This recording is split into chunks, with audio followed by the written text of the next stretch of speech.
We're back with something you did not know about Abraham Afewerki. Let's go.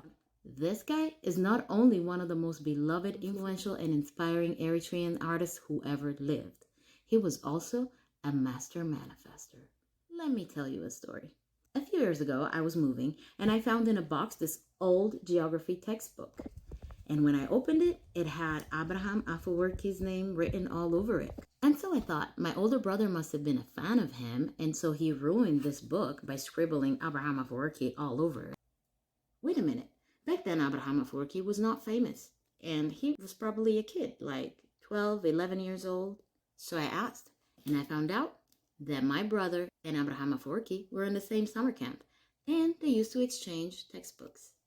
So this is his, but this is not the best part of the story. This is what he wrote on one of the pages. La mia banda suonerà.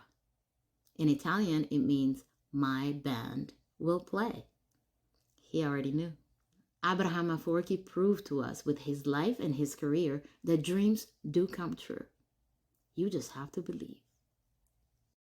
Culture is cool.